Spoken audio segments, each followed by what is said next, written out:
ఎట్లా ఉందో ఒకసారి చూద్దాం. మొత్తం 12 నియోజకవర్గాలు ఉన్నాయి ఇక్కడ ప్రకాశం జిల్లాలో, ఉమ్మడి ప్రకాశం జిల్లాలో. ఈ 12 నియోజకవర్గాల్లో టీడీపీ కూటమి 7 నుంచి 8 గెలవబోతోంది, వైఎస్ఆర్సీపీ 4 నుంచి 5 గెలవబోతోంది. ఎక్కడ టీడీపీ గెలవబోతుందో ఒకసారి చూద్దాం. 12 నియోజకవర్గాల్లో టీడీపీ గెలవబోతున్నటువంటి స్థానాలు పరుచూరు, అద్దంకి, సంతనూతలపాడు, అలాగే కొండపి, ఈ గిద్దలూరు, కనిగిరి, ఈ నియోజకవర్గాల్లో టీడీపీ డ్యామ్ షూర్గా గెలిచే అవకాశం కనపడుతోంది. ఇక వైసీపీకి ఎడ్జ్ ఉన్నటువంటి ప్రాంతాలు ఎర్రగొండపాలెం, దర్శి, అలాగే మార్కాపురంలో వైసీపీ గెలవబోతుంది. టఫ్ ఫైట్ ఉన్నటువంటి 3 స్థానాలు ఉన్నాయి. చీరాల, కందుకూరు, ఒంగోలు, ఈ 3 స్థానాల్లో టఫ్ ఫైట్ ఉంది. అక్కడ కందుకూరులో, ఒంగోలులో వైసీపీకి ఎడ్జ్ కనపడుతోంది, చీరాల్లో మాత్రం టీడీపీకి ఎడ్జ్ కనపడుతుంది. ఇక్కడ కూడా టీడీపీ కూటమి లీడ్ చేస్తోంది, మెజారిటీ స్థానాలను గెలవబోతుంది, 7 నుంచి 8, వైసీపీకి 4 నుంచి 5 స్థానాలు. ప్రకాశంలో కొంచెం వైసీపీకి ఎక్కువ పట్టుంటుంది, కానీ ఇక్కడ టీడీపీ లీడ్ ఉన్నటువంటి పరిస్థితి. ఇక్కడ కూడా రాజధాని ఫ్యాక్టర్ చాలా ఎక్కువగా ఉంది. ఇంకోటి ఏంటంటే ఇందాక మనం మాట్లాడుకున్నాం, విశాఖ జిల్లాలో టీడీపీకి గత ఎన్నికల్లో 4 స్థానాలు వచ్చాయి. అంత టఫ్, కేవలం వాళ్ళు టోటల్గా వచ్చింది 24లో 4 అక్కడ నుంచి గెలిచాయి. రెండోది, అదే టీడీపీని గత ఎన్నికల్లో బతికిచ్చిన జిల్లా ఏదైనా ఉందంటే ప్రకాశం జిల్లానే. ఎందుకంటే ఈ జిల్లాలో కూడా 4 సీట్లు వచ్చాయి. విశాఖతో పాటు 4 జిల్లాలు, అంటే ఎక్కువ స్థానాలు టీడీపీ గెలిచిన జిల్లా ఏదన్నా ఉందంటే ప్రకాశం జిల్లా. అంటే ప్రకాశం జిల్లాకి అంత సునామీలో కూడా టీడీపీకి పట్టుంది అంటే అది టీడీపీకి అత్యంత బలమైన జిల్లా అని అర్థం.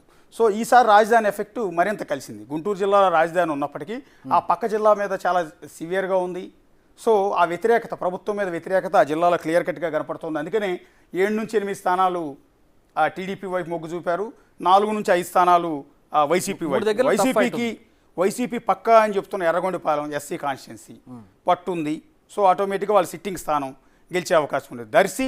దర్శి వైసీపీ గెలవడం అనేది కొంత ఇంట్రెస్టింగ్. అక్కడ ఈసారి ఖచ్చితంగా టీడీపీ గెలుస్తుందని వాళ్ళ ఎక్స్పెక్టేషన్స్ ఉన్నాయి. డాక్టర్ లక్ష్మిని అక్కడ బరిలోకి దింపడం అనేది జరిగింది. అది కూడా గొట్టిపాటి హనుమంతరావు కుమార్తెను నేరుగా బరిలోకి దింపారు. సో అక్కడ కమ్మ ఈక్వేషన్ ఉంది. అయినా కూడా వైసీపీ అక్కడ గెలుస్తుంది అనేది ఈక్వేషన్ మనం బట్టి స్పష్టంగా అర్థమవుతుంది. పర్చూరు ఆల్రెడీ సిట్టింగ్ ఎమ్మెల్యే టీడీపీయే, మళ్ళీ టీడీపీ గెలుస్తుంది. అద్దంకి ఆల్రెడీ సిట్టింగ్ ఎమ్మెల్యే టీడీపీయే, గొట్టిపాటి రవి. సో మళ్ళీ ఆయన గెలవబోతున్నారు డ్యామ్ షూర్గా. చీరాల టఫ్ ఫైట్ అవుతుంది, టీడీపీకి ఎడ్జి. కానీ టీడీపీ గత ఎన్నికల్లో చీరాల టీడీపీయే గెలిచింది, కర్ణం బలరాం గెలిచిన తర్వాత వైసీపీకి వెళ్ళారు. సో ఈసారి కర్ణం బలరాం వర్సెస్ టీడీపీ.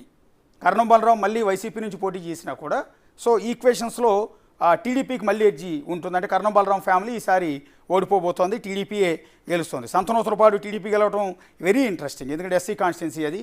ఈసారి టీడీపీ కొట్టబోతోంది. Ongole tough fight, Ongole town. అక్కడ దామచర్ల జనార్దన్ ఉన్నారు, బాలినేని శ్రీనివాసరెడ్డి మొదటి నుంచి కూడా చాలా అసంతృప్తిని వ్యక్తం చేస్తున్నారు. పార్టీ మీద కొంత తిరుగుబాటు చేశారు ఒకనొక సందర్భంలో. అసలు టికెట్ ఎవరు అనుకున్నారు, ఆయన పార్టీ మారుతారు అనుకున్న ఈక్వేషన్స్లో అక్కడ దామచర్ల జనార్దన్కి ఇదంతా ప్లస్ అవుతుంది అనుకున్నాం. కానీ అనూహ్యంగా మళ్ళీ బాలినేని శ్రీనివాసరెడ్డి పుంజుకున్నారు.